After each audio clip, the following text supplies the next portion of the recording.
Incredible. Everyone, good morning, buenos dias, guten Morgen. My name is Carlos. I use he, they, any respectful pronouns, and I serve as the lovely volunteer moderator for your panel today. Just some housekeeping rules. I'm the moderator for Philanthropy Club of Illinois. My email address will be in the chat later on. So if you see or hear something and would like to learn more, feel free to reach out. Just a little bit about the Philanthropy Club of Illinois. So it was founded over 20 years ago by Gus Wilhelmi, the co-founder of Safer Foundation. The club is 100% volunteer driven, and our singular goal is to level the playing field for all Illinois nonprofits when it comes to access to funding to support the mission. Oh, lost my script. Of the organizations and the communities that they serve. We fulfill our goal by providing no-cost monthly programming, like this one, to support nonprofits with access to funders and by offering technical skill buildings for all effective fundraising. The Philanthropy Club of Illinois is sponsored by Forefront. You will find a link to Forefront's website in the chat at myforefront.org to learn more about their service for Illinois-based nonprofits. Our Forefront staff partner today is Susie Lee, blah, who is currently behind the scenes, ensuring that we have a seamless time of learning this morning. Thank you so much to Susie for all that you do, and Emily Long as well. Thank you. If someone forwarded you the invite to the session and you would like to receive the 5 Club program notifications directly, please sign up for the Forefront newsletter at a link that I will put in the chat. Or can someone do it for me, please and thank you. And be sure to check the box for Philanthropy Club. Actually, let me do it right now. Do, do, do, do. Winner. Okay. And so today we have a really exciting clip. Let me start sharing my screen again. Yes. There we are. Called Humanizing Philanthropy. And just to give you all a little bit of an understanding of the title, I used to be just an individual giving fundraiser. Started over 6 years ago. And so most of my experience was in individual giving, and the institutional world felt kind of like a fog, a mystery, an enigma to me, mainly from my institutional coworkers. And once I became an assistant director and had my hands on a little bit of everything, it was just really nice to get to meet the program officers that worked with foundations and no longer see them as kind of a mystery. So today, thank you to our lovely panelists who will introduce themselves in just a minute. I got to really learn from them and understand the kind of work and challenges that they deal with and do. So I wanted to sort of share that experience with you all, and particularly those who work maybe closer to the institutional world or maybe want to learn more about it. Yeah, so thank you so much for being here. So just a little cap of today, we will be doing some introductions just this morning. We'll have some time for moderated Q&A. If you have questions throughout the Q&A, feel free to put them up because we will have an incredible open Q&A at the end. And then we will do some conclusions. And then we will let you go and create incredible work and good impact out in the world. So without much further ado, let's do some intros. Here's our panel in alphabetical order by last name. Aaron Johnson, would you like to tell us a little bit about you? Hey, thanks, Carlos, for inviting me to be here. I'm excited to share with you all. My name is Aaron Johnson. I use he, him pronouns. I am the Program and Community Engagement Officer at the Lohengrin Foundation. We do grant making in the city of Chicago and Massachusetts around education equity and social justice. Incredible. And then Audra, your turn. Hi, everyone. Thank you for joining us. My name is Audra Yokley. I use she, her pronouns. I'm a senior program officer for performing arts program at the Paul M. Angell Family Foundation. The foundation gives to performing arts, social impact, and ocean conservation. See, thank you, thank you. So let's get some questions. The first, because mainly as I know you all just introduced yourself, but wanted to get to know more about sort of the journey to where you're at. And this might be one of the few questions where both of you answer. So I just wanted to know, and Audra, we'll start with you. What was kind of your journey to become the program officer that you are now? Yeah, so my background by trade is as a theater artist. And so there's no coincidence that I'm working for the Performing Arts program. So I was a professional actor. I also did a bit of intimacy choreography. I was a teaching artist, kind of dabbled in a lot of things in theater. And then I stumbled into fundraising myself. So I was a fundraiser, a grant writer for a couple years, and then kind of went into the individual giving side as well. I did that for about 6 years total, and then this opportunity came up, and they were looking for Angel Family Foundation was looking for someone who both had a professional artist background and could also look at organizations' financials and understand them. And so, with those two skill sets, I was able to land into this role now, doing foundation work. Cute. And just from my record, how long have you been with Paul and Angel Foundation? A little over 7 years. Yay, congratulations. Aaron, Thanks. same question. What was your journey to where you are now? So my background, I've done community organizing, labor organizing, policy research, program evaluation, and general community engagement kind of work. Um, right before, so I've been with the foundation for 2 years, but before I was with the foundation, I worked for the city of Chicago doing racial equity and community engagement work for the Department of Housing. Um, but I would say my journey in philanthropy started when I was doing program evaluation for and database management for a small nonprofit in Chicago. I ended up doing the Crossroads Fund Giving Project, which I do recommend for folks, which they help uncover race and class and how that intersects with philanthropy and do a kind of participatory grant making process. So that showed me that funders, the inside kind of work of funders, in a different kind of way. And then I did two grant review cycles with the Family Foundation in Chicago for their racial justice work. And then while I was at the city, some of the racial equity work that I did was trying to help the department be more equitable in the way that we looked at our grant making. So after those experiences, I was very interested in getting in this space, and I saw this role come up, which kind of connected the growth of grant making experience that I wanted, but also the community engagement experience that I've had. Yeah. Cute. Thank you. And while I still have you, just a quick kind of foundational understanding for everyone. Can you briefly talk about sort of the differences of foundations, that being like private, public, like family versus not family? Yeah. So I work for a family foundation and I am newer to the space than Audra, so I may toss it over to Audra for some of this answer. Um, So a family foundation, I think, operates kind of like a family business, where our board is mainly comprised of family members. Our board also approves all of our grants. I think that tends to be similar for most other family foundations.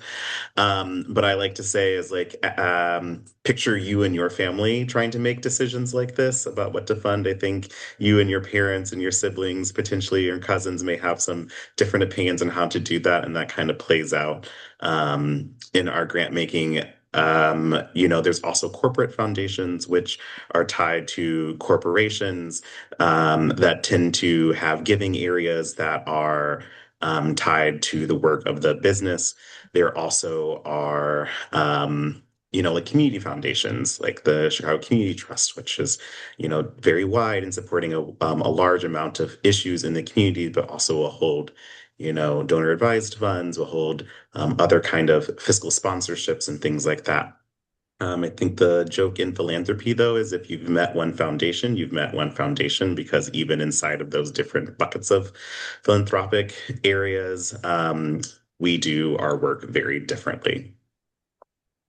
Yeah. Now, this was also very illuminating to me when I started working more with foundations. Audra, is there anything you like to add that Aaron didn't mention? I mean, he covered it. I mean, there are also just private foundations that are not family foundations. So they have a little less of that kind of subjective, personal back and forth that may be happening behind the scenes. But it just depends. Erin is completely right. One foundation's one foundation. My own foundation, when I started 7 years ago, was a smaller family foundation. It's still a family foundation, but before it was all family on the board. Now our board is growing. It's not all family on the board. We used to have family members as basically acting as staff, obviously unpaid staff, but acting as staff. That's no longer the case. As we're grown, we're now a fully professionalized staff. So even our foundation has looked differently over the course of my time here. So it can really just depend on the foundation and where they are in their own journey. Thank you. Yeah, thank you both for that. Just wanted to give everyone sort of an understanding that foundations are all very different. Maybe some of us already knew that, but in case you are one person that's doing the whole development or not even in development but are fundraising, just wanted to give that sort of knowledge. As we continue, I know that oftentimes it always seems from the outside in that program officers are just kind of the ones in charge of giving out the awards for saying no. But outside of that, I wanted to sort of ask when you first joined into the foundation world, philanthropy world, what were some of the other kind of surprises of the job when you started? Audra, I'll bring it back to you. Sure. I mean, one of the biggest surprises and delights for me, honestly, is that, when I was both working as a performer, but also as a development person, typically I was focused in on the one organization, obviously, that I was working for. And something that really delighted me and surprised, and I guess I knew, but I didn't really know to what extent, when I finally was in a role in philanthropy. I really got to take a bird's eye view of us as this at the sector as a whole and kind of look at where, certain groups may be aligned and how I could see them working together or where there could be opportunities. And, I think often when we're in our individual organizations, we're so in the weeds with our individual because there's just not enough resources and there's not enough time. And that was something that really surprised me and delighted me. And it made me also realize in my role that, I have a responsibility to try to encourage and support both with time and resources.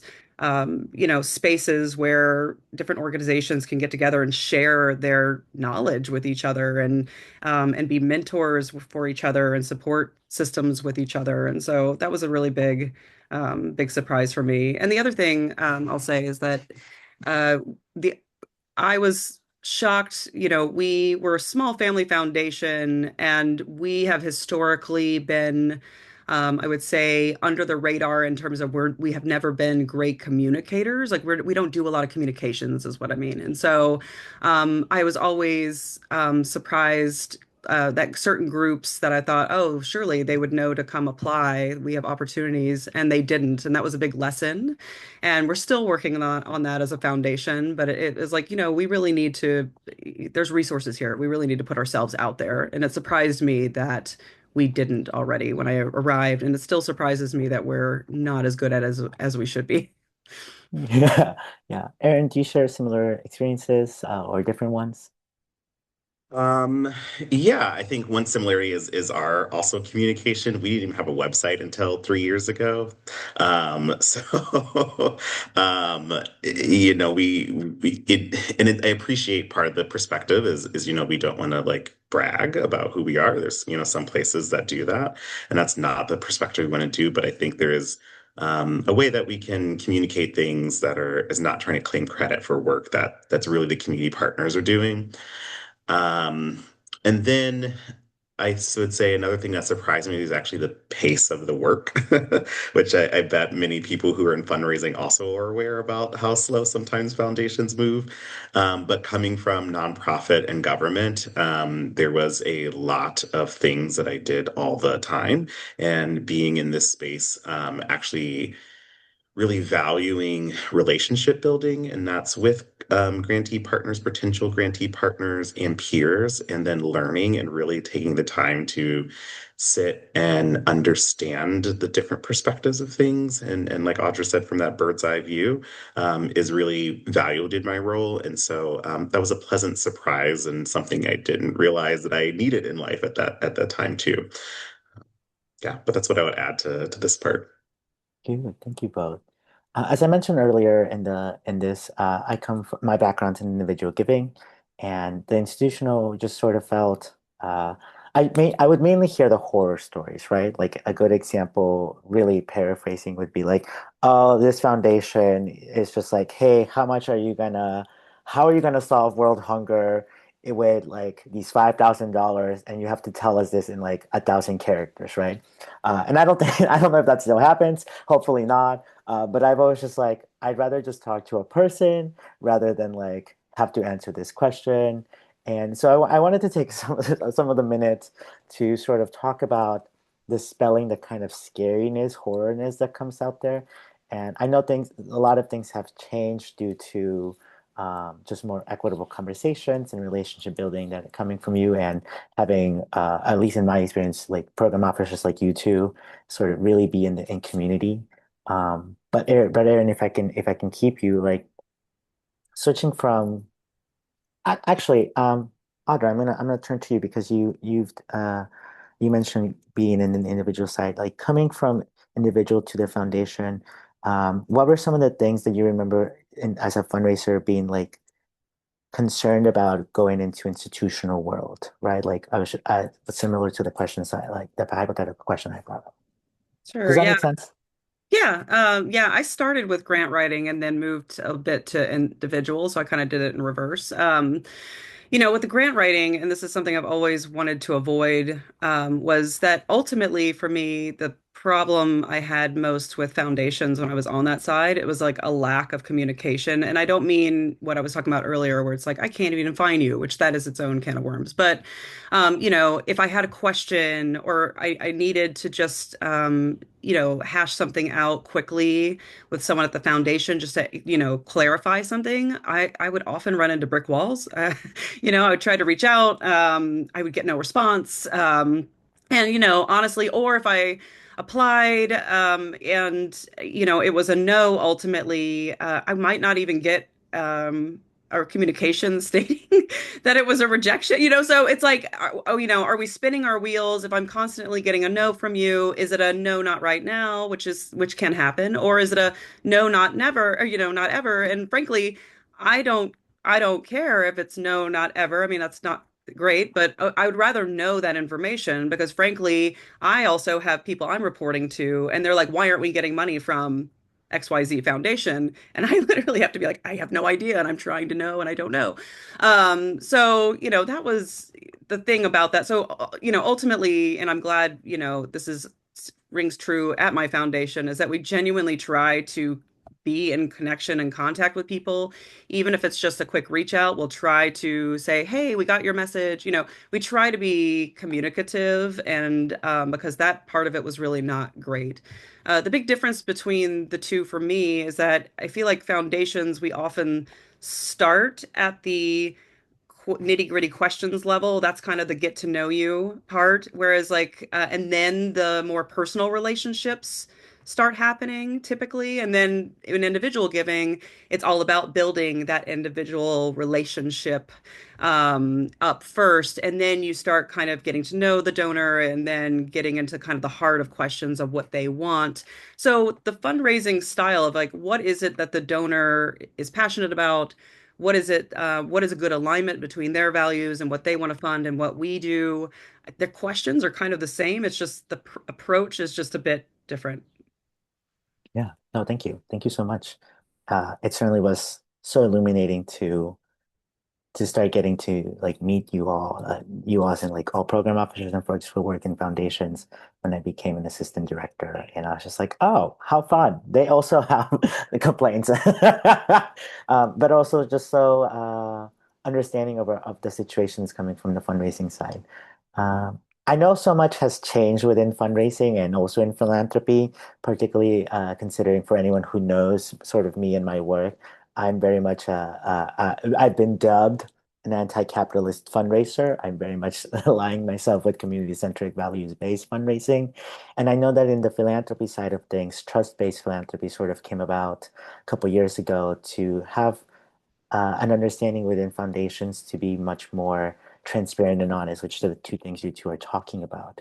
I'll open it to either one of you to answer, but how has trust-based philanthropy change? And while you think about that, I want to at least have a foundation on anyone who may not know what trust-based philanthropy is.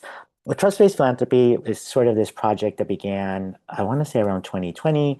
It was a mission to see that uh, foundations should have a kind of open communication line, and it started sort of the advocacy of uh, less reporting, transparent timelines, understanding that grants should be multi-year, along those lines, and that ultimately it was, hey, foundations, you should trust us to do the work, us being nonprofits, as opposed to like not trusting us by putting all these sort of I don't want to call them blockades, but sort of tests to make sure that that funding organizations were doing the work with the money that they might be given or not. So with that, whoever wants to, Audra or Aaron, whoever wants to be the first one to sort of talk about it, like how has that kind of beginning of trust-based philanthropy changed the work that you've done in your work? I'm happy to start. Um, so, trust-based philanthropy is a guiding principle to our grant making that our board reaffirms every year. That it's a journey that we want to be on, and I say it's a journey for us because trying to figure out how to implement it is something that we spend time doing. Um, and I would say probably like a spectrum of ways that you can implement different aspects of trust-based philanthropy. I can't tell you how much time we've spent as a staff going over our reports to see how we can really reduce the number of questions that we're asking, how we can really think about the wording of the questions to make sure that we're not overburdening them. And then thinking about what's the information that's just like public available on folks' websites, on their 990s that we're not really overburdening them. We're also experimenting with ways of like, how do we just do verbal reporting or video reporting or other kind of just giving choice to grantees that they're able to, yeah, connect with us in different kind of ways. So I see that, and like we do spend that time when we are talking about launching an application, when we're talking about doing our reporting, if we're thinking about particularly last year into this year about how we get money to communities that are needed. We did an emergency response fund, a rolling emergency response fund that we were from first conversation to money and account. We were able to do that within like 30 days or so in a lot of cases. So that really does try to drive a lot of our work. We just launched also a new grant making strategy in a new area for us in which we're starting with listening to community, having community advisory councils that help us interpret what we heard from community, develop our grant areas, and review those grants. So this is a journey that we're just starting. We're hiring consultants to help us with that effort, but it's something that we really do value, and I would say that goes back to the family that I work with. They were doing trust-based philanthropy before it had a term, and that's they were really doing relational and just giving grants that without asking for a lot in return. And so it's really, as we have also grown and hired, have professional staff, it's trying to figure out how we're getting the information that we need to also report back to our board, and do this in a way that's true to values. And the last thing I would say is that every staff member at our foundation has been on the other side. And so when we first start, our CEO sat us down and was like, what are things that you liked that your funders did? And what are the things that they did that you didn't like? And so after we made that list, he said, let's not do those things that we didn't like, and let's do more of these things that we do like. Yes, Yeah. I love that. Um, Thank you so much for that. Audra, I'm sure some of that is very similar to you. Uh, Cute. If I could, I wanted to first ask that question as from like an outside in, like what is as a foundation, an organization doing, thinking of trust philanthropy. But if I can ask you sort of as an individual role, right? Like things that I'm thinking at the moment because I know it changed the landscape for me as a fundraiser, just like the current administration, big fan, woo. There's like social understandings of like social racial issues, right? Like the giving of billionaires, or in our case, mainly the lack thereof. It has changed a lot of the work we do. And so I not thinking about like the foundational outside, as you as a program officer within the foundation, what are some of the individual things that have made sort of your role easier or harder, perhaps? As an individual, I mean, I can kind of say a lot of ditto to what Aaron was just talking about, although I'm definitely stealing the we should all, as a collective, talk about what worked and what didn't work. I'm gonna suggest that to my VP. Yeah, for what's going on right now, that's been a big question, obviously, for all of our staff. I mean, similarly to, Aaron's organization, a bulk majority, pretty much all of us that are program staff have lived experience within the field that we're funding. So we really come from that lens and we come from that experience. And so, these are often the people we're serving and trying to give money to are the people that are our we consider colleagues and friends. And so, it's not obviously a great thing that not a lot of great things happening right now with what's currently going on in the world. However, the nice thing is, and I think similarly to Aaron, I'm very fortunate. I work for an organization and a family that, from a very early stage, really talked about its values, and part of its values really align with my personal values, which is, you know, no matter what, serving who we need to serve, putting justice, diversity, equity, inclusion at the forefront. And we're not going to back away from that. And luckily, we're not being asked to. So that's great. And really, for me individually, so that's foundation wide, but individually, it's really allowed me to take more time to lean in and listen more. To really go, okay, I'm no longer the person with boots on the ground. I'm not working in at an opera company or a theater company at the moment myself. And other folks are, and the people we fund are, and I need to really take the time and listen to what their needs are. And through that, fortunately too, we have had some rapid response funding, and we did an NEA rapid response fund based on listening to our grantee partners saying, oh my gosh, we paid $25,000 out of pocket for this project, we were supposed to be reimbursed, and we're not going to be reimbursed anymore. And so there was a real need. So there's a real opportunity right now to, as an individual program officer and also as the foundation, to lean in and really listen to what the needs of our communities are, and react accordingly, and hopefully also be proactive as much as possible. Yeah. I want to share that. So over the past, I want to say year and a half, I had the really luck and honor, privilege, gratefulness to have met program officers like Audra and Aaron in my career. And I want to say it might have been you, Audra, but apologies if it isn't. There was a quote where it's just like, this was particularly into the arts funding, right? Because I've been mainly an arts and culture fundraiser. It's just like program officers are huge advocates of the grantees and potential grantees work, right? It just so happens that it just may not be approved by the board that time, but it's an understanding that like when they read an application and they want to support it, and the power isn't ultimately on them, but they do their very best to make sure that they get approved.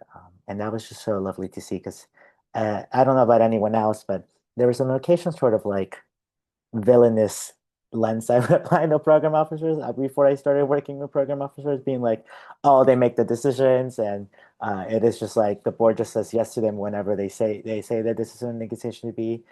And part of the reason why I wanted to have this panel is just like it's not always up to them, and they want to do the very best for the communities they serve. So it was really nice, and getting to, of course, and now you all get to meet Audra and Aaron doing their work that felt like to me being behind closed doors. So again, thank you so much. I'm in my final few questions. So for everyone in the room, if you have questions for them, feel free to put them in the chat. We'll be doing that for around 20 some minutes once I finish these last few questions. But yeah, we look forward to reading the questions and thoughts and you have soon.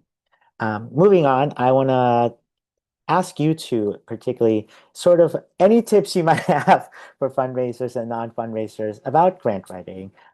It's not my forte, I will admit, but I do enjoy it when I do it.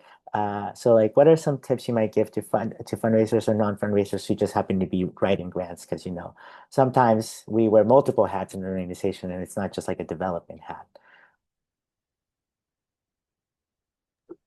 Um, I would say this is something I made up, so I don't know. So I'll also say is like, remember, my background is not in the grant writing. I did the grant reporting. So but I read a lot of grants.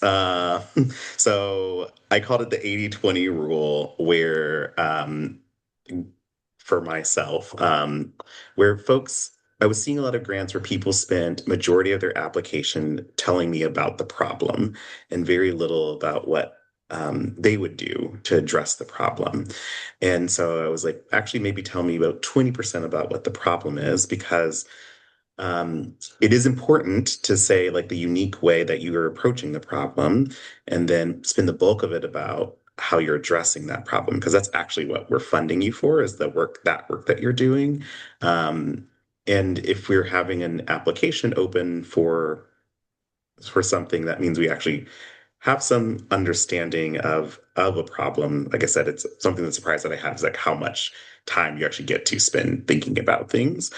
But we don't know everything. So it is actually helpful to say that. So that's one thing that I would say is like that. This is also like, I had a professor that said this, that it's like not helpful when you hear it, but then maybe when you think about it, it actually is. So he was like, be brief but particular. So it's like, it's not necessary to spend a whole bunch of space. So we don't put limits. So we don't put character limits or word limits on things. So we encourage people to do this. But it's like really get to the meat of what it is, of what you're saying. I think are things that are helpful. I think the other thing is that relationship building. I think that actually is very beneficial, because again, like Carlos said, is like, I actually do want I want everyone to succeed. So I want, I'm rooting for everyone. Everyone's doing amazing, great work. I really do not think there is like a bad decision that could be made for the work that folks are doing. And so like before even applications open or things like that, if there's a relationship there, then I can share these things with what the person is like, hey, if you ever apply, here's the things. Like, I know about this program that you're doing, like that, like feel free to like elevate that, and just helps there. That'll be my kind of points of view. Thank you. Audra?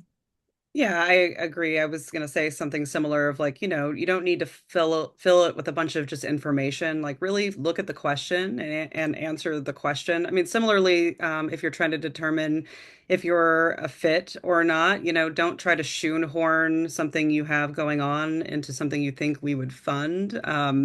It really should be like a partnership, and like there really should be like you shouldn't feel like you need to change programming to fit into our funding, right? Like that's does no one any good, right?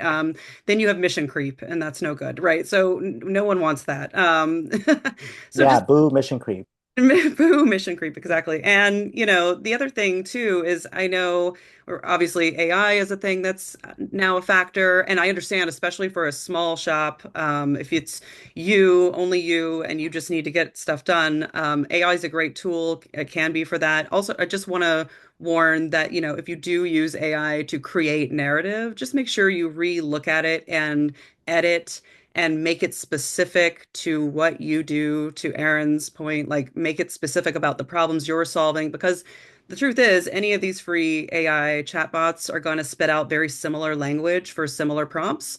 And then we start seeing those things because we see a lot of applications. So it's not don't use it. It's just more like, hey, use it wisely. Use it to like get your a jump start going, and then make sure it still is in your organization's voice and what you do. Yeah, we had a lovely AI panel here at Forefront with Bike Club a couple months ago. And how do I know this? It's because I was in the panel and I'm famously anti-AI. But I also very much advocate that, like it's a resource available when we're being consistently pressured to raise more money with less resources. It very much goes into my mindset of being pushed to do more with less, and I'm always just like, why can't we do less with less and be just okay with that? But capitalism. In any case, my last question for both of you before I open up to the public, to the room. And I see questions coming in. Thank you so much for everyone already writing questions. My last question for both of you is, what is your favorite part about advocating for the organizations you present or award, or the relationship that comes with that? Yeah.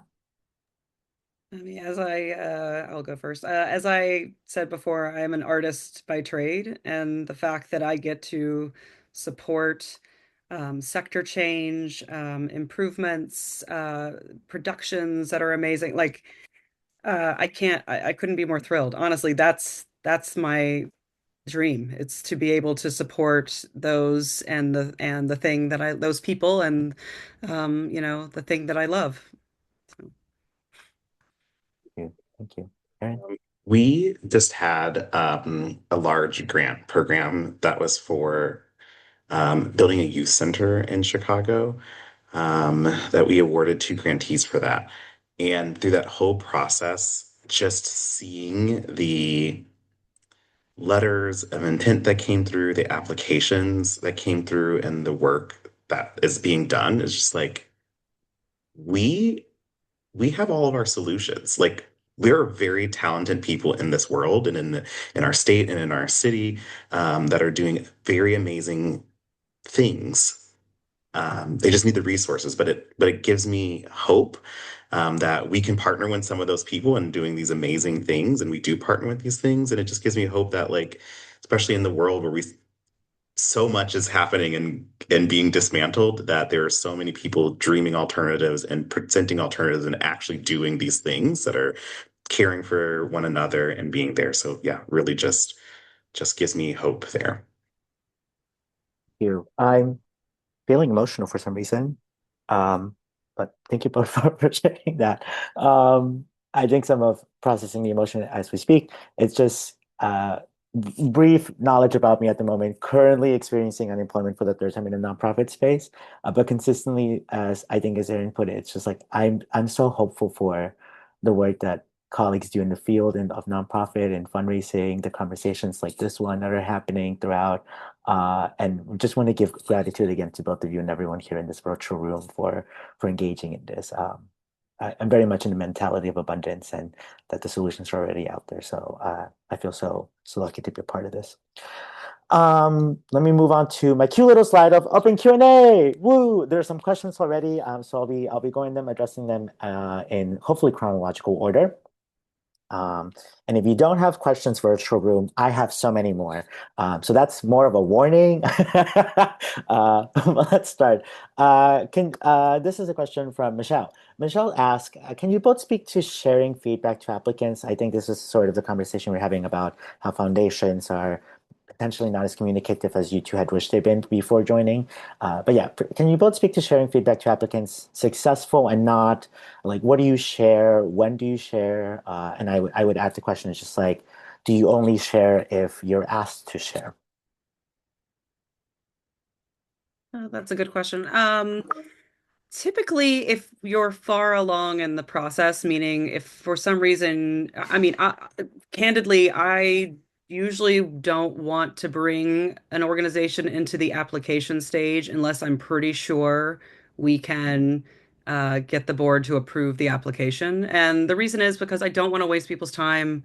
And I want to make sure that if you are putting work into it, that, that there is hopefully, you know, um, something that comes from that. Again, to your point earlier, Carlos, that doesn't always happen. But I try to do that. So especially if those groups are denied for some reason, I think it's really important to go ahead and provide the feedback on why. Before now, we had an open LOI process. And so really, we would get so like hundreds sometimes of LOIs, which is awesome. And we got to learn about all kinds of organizations we didn't know.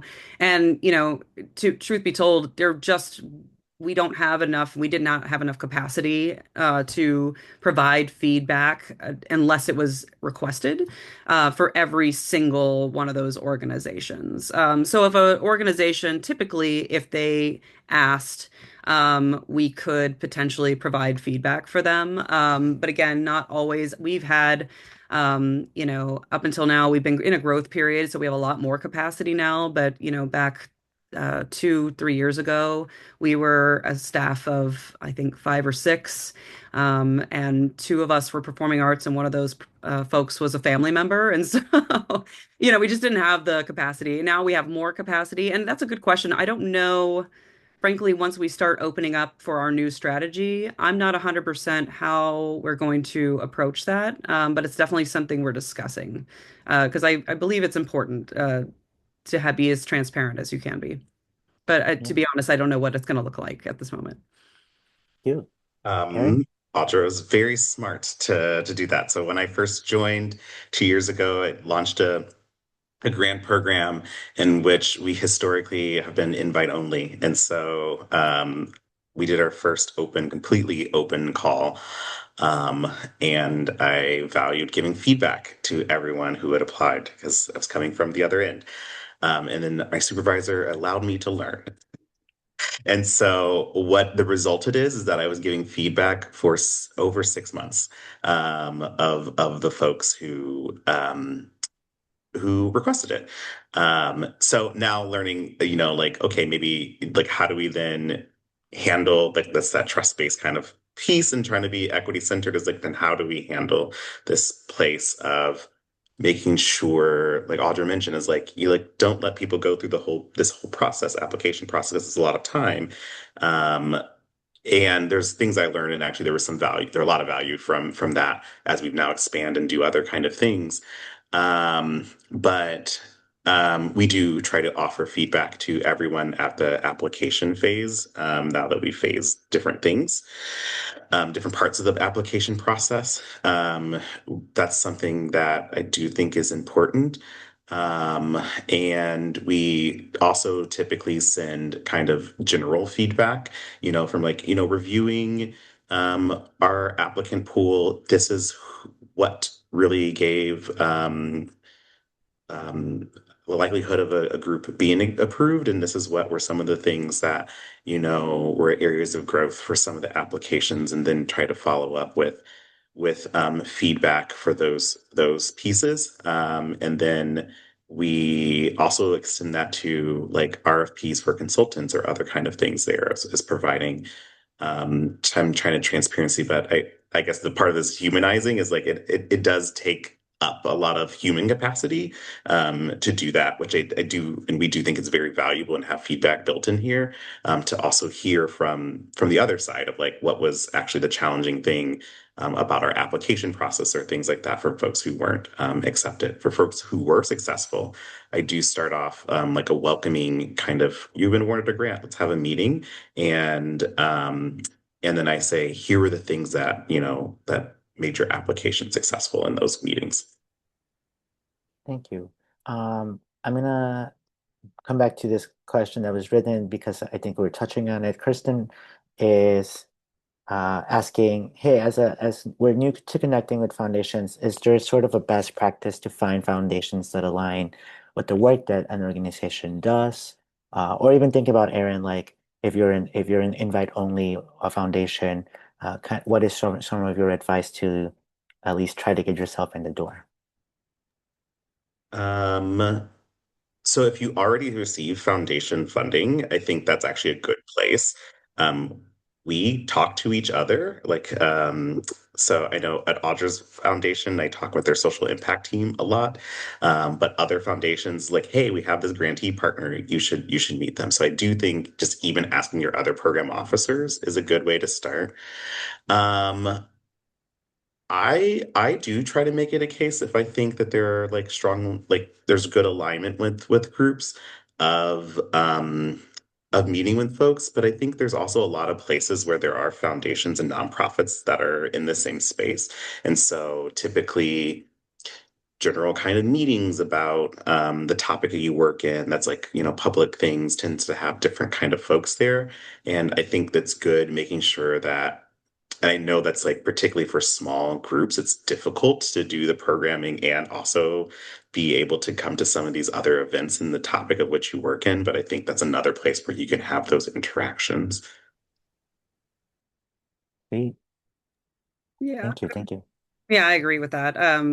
I, I plus one all of that. And also, feel free. And again, as we know, not every foundation will necessarily respond, unfortunately. But, if it's invitation only, there's absolutely no harm in sending a quick intro email about, your interest and, a little brief, paragraph about what your organization does. For us, we are similarly to Aaron, we're in the process of about to launch some new strategic initiatives. And, so you could write to us now and we're going to be like, oh, that's great. And we're going to put you on our list. And we really mean that. We want to know who you are because as soon as those things open up, you're going to be emailed about this opportunity. We just don't have anything to go for at the moment, but it is coming. And so you should receive a response from us saying that. And then the other factor is, typically, a foundation's website will be fairly at least specific on what they fund and what they don't fund. And again, just ensuring that there's alignment there. Yeah, I'll add that so two of my former employers, when we were curious about if this sort of proposal aligned with the things that the foundation would work, we certainly reached out and being like, hey, we just have a question. And we shared idea. They're like, yeah, this seems like it could work. Or be like, but the thing that I really enjoyed actually, it was the Walder Foundation. Shout out to the Walder Foundation. They were like, we have some questions. There's some loopholes in this, but if you can answer those, then it could be potentially funded. And that was, really helpful in at least guiding the organization that I worked for into understanding how best to be supported. Let's see. Next question is yeah, let's ask from Christine. How do you or your foundation think about providing support outside of grants? You shared a bit about this with the examples of trust-based philanthropy, but could either one of you two share more about the levers of sponsorship, connections to funders or supporters, as Aaron was mentioning, capacities building support, etc. Sure. That's actually something that's part of our upcoming strategic plan. Like we have funded gatherings in the past, but they've been fairly specific. Like we've been the lead funder for the Chicago Latino Arts and Culture Summit. And so that initiative was kind of funded through us initially. And we can see that there are other opportunities to participate in that way, to provide space. We also were a small family foundation and we officed out of the corporation that the family owned. So there was no space to gather other folks. And now that's changing. We have our own office space. We realize we need more space to provide to grantee partners. So that's something we're definitely working on. And I absolutely, to Aaron's point earlier, I definitely try to connect organizations with other funders that I think there would be alignment because, like you said, we all talk to each other. We know generally what we all fund and what the interest of each organization that is a funder is into. And so we do try to make those connections to other funders as well as to other organizations if there's alignment and need. Like if someone went through a capital campaign and this organization's considering one, I'll connect them, right? So that there can be some shared learnings. Love. Yeah, similar similar. We, as part of our grant making guidelines or approach, it is we want to be conveners, we want to be connectors, we want to champion the work that's happening with folks. So, and that's also built into explicitly that part of my role. So we don't do sponsorships per se of things, but because we have access to space, that is something that we will leverage for either convening our grantees or if our grantees want to convene other folks, and we I mean, we have space, so that's things that we have done. We also have provided technical assistance for our grantees or applicants, and that's something that we want to continue to do more. Um, and then I would say, and when we've had events, we really do like to have events in community spaces. And not that we do still have them in, depending on the size of the event, we still have like normal, typical kind of event spaces, but we do try to get people out of downtown and into the community spaces. And that's just another way that we try to support groups with the money we have that may not be the typical money, and then also support businesses in those communities instead of the larger chains to use our dollars that we have in a more community-centered way. Great, thank you. There's two more questions in the chat, and then I think we should be good unless more folks write questions.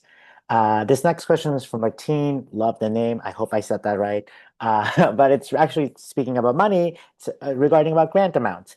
The question writes, sometimes it feels like an application presets amounts and makes it explicit. Other times it can feel like a corporate salary negotiation. Any sort of insight on how amounts are set, when they are or aren't published, and how applicants should decide what to ask? Yeah, this one's a tricky in the current landscape we're in because we used to list out every grant that we made every cycle, and it listed who got the grant, the amount, and what it was for. And, we did that one for transparency, and two, so people, or the other organizations could kind of take a look and be like, oh, okay, like this is generally what they would, could consider funding this amount. And really, with the current landscape, we listened to several of our organizations who were not comfortable being publicly named on our website anymore, just because of fear. And we complied with that, and we've taken all of that down just based on what's currently going on. And so, and really for us, the grant sizes really run the gamut. And so, unfortunately, I don't think there's a really great way of knowing that unless you ask. I would say in general, for general operations support for us, we try not to give over 10% because we don't want to provide an outsized amount. That can be a slightly higher percentage if it's a smaller organization, because we also don't like necessarily giving grants under $10,000. And so we want it to be worth everyone's time when they're applying. And so, again, for a smaller org, if they have a $60,000 budget, which we do fund a couple of those, their grant sizes maybe are a little bit outsized compared to obviously if we funded a larger institutional organization. And then program support, for us, it doesn't, I think it just depends again on your organization size and then the size of the program. We've funded partial amounts of a program. We've funded a program 100%. It just depends. And so, you just have to reach out and we could kind of guide you through that. Okay. Yeah, we don't have a particular kind of way. I think, we give between 25 to 2 million a year. So it just really does, it's a huge range um, that we give. I also encourage just to reach out. Another thing you can do is look at Foundations 990s, and that can kind of give you a sense of what they have given as well. Love a 990. Big fan. It's all in the general public. It just, takes a little Google search. Google search minus AI. Um, okay, last question from the chat. Condensing just for time's sake. Erin, you spoke a little bit about how funders are approaching the need for reports, transparency, and accountability, and taking into consideration trust-based philanthropy and sort of all of that. But could either one of you talk about the why or the substance? Like, what are some of the questions that arise that make trust-based philanthropy challenging for a funder?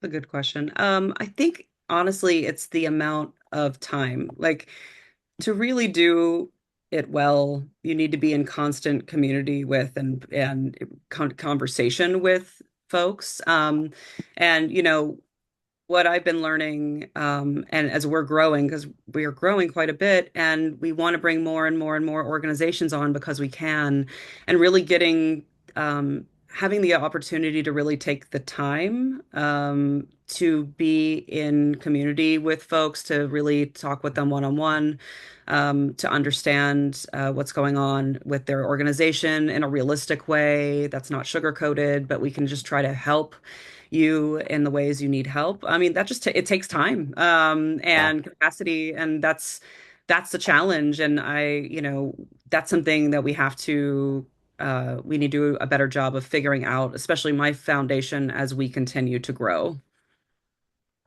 It felt like when I was reading the question in my head, it's just like, besides the time that you mentioned, Audra, like it is a process, right? Like we are sort of learning the things that inhibited us to make equality, equity.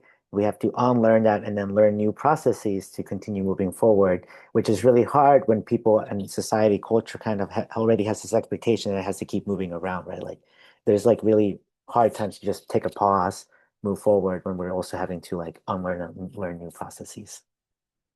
Um, Sweet. My last question for both of you, ending on just a moment of cute little joy, is sort of what are some of the inspirations, hopes, dreams you have in the field that you wish foundations did, or maybe even perhaps are doing currently?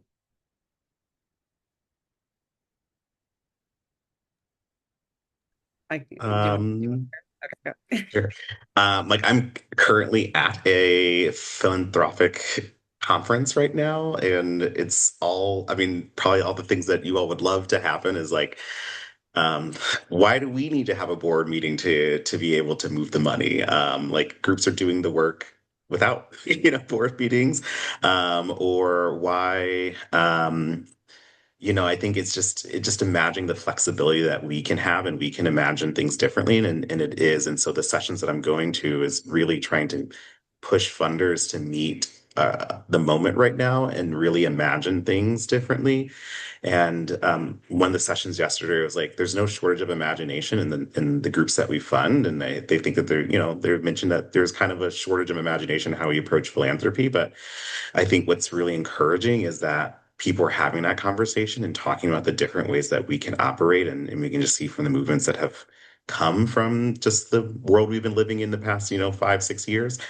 So that gives me hope that, like philanthropy really is changing. And then just like the two of us on this call is like we had a background in not philanthropy before we got into philanthropy. And that really wasn't the case before. And I think that's really exciting to see how the field is also diversifying and appreciating people with lived experience.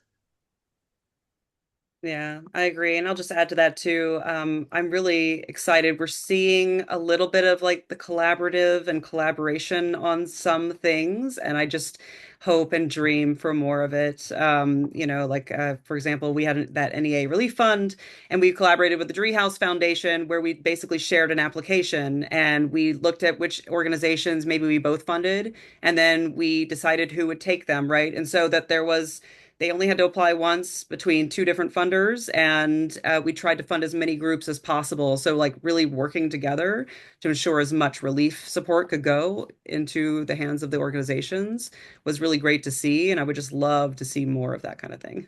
Yeah, you said that, and it reminded me of like the Common App here in Illinois when you do one application for undergrad, and then that sort of makes it easy. We need someone needs to work on that. If that idea They've isn't already tried. right? People have tried. I know that is a dream too. It's like the dream that I think we all wish could. Yeah, that's a hard one because to Aaron's original point, a long time ago in this call, every foundation is its own foundation, and they all want something different. And trying to get their boards to accept questions that are all shared is, believe me, not an easy task. Oh, Right. I can imagine. That's sort of the end of questions I see. Oh, I see a question. Audra, there's a question for you in the chat. If you'd like to respond to it, um, it's asking the driving factor for your foundation's growth. Um, For our growth, is that what you said? yes. Our founder, he passed in 2022, and it was always the plan that when he passed, the privately held company, how the family made money, would be sold, and the proceeds of the sale would go directly into the foundation. So that has happened. The company was sold, and now all of that money is going into the foundation, and we are starting to see it piece by piece every year. So that's the impetus for the growth. Okay, thank you. That concludes our open Q&A. Let me switch to my last slide to say thank you. Thank you, gracias, to everyone here for an engaging conversations. Everyone give a virtual round of applause or reaction to our panelists, Erin and Audra. Woo! Thank you so much for sharing your wisdom, your knowledge, your time, your expertise. I know I very much appreciated having you two in my Rolodex, in my circle. And I hope that everyone here in the virtual room has gotten something from all the conversations we've had. Shout out, of course, to Front Illinois and the many other volunteers of my club at Phi Club. July session will be first Tuesday of July, which will be working with and revitalizing your board of directors. How exciting. Everyone who signed up for the Forefront calendar, check your email. It's a July 7th at 9 a.m. Thank you, Kate, for putting that in the chat. What was I gonna say? Yeah, of course. Yes, thank you so much. If you enjoyed my moderating, I appreciate that so much. My name is Carlos. If you ever need a moderator, I'm happy to do so for you. If you didn't like my moderating, well, my name is Nina Bonino Brown. Contact Nina Bonino Brown at for that. And with that, I'll let you all go. Oh, I see a hand raise. Rod, is that a hand raise or an applause? Did you just thought it was was an applause? I'm going to take the silence as an accidental hand raise. Cute. Well, yeah, thank you so much, everyone. If you all have questions, feel free to reach out. And in the meantime, I hope you all have a lovely rest of your week.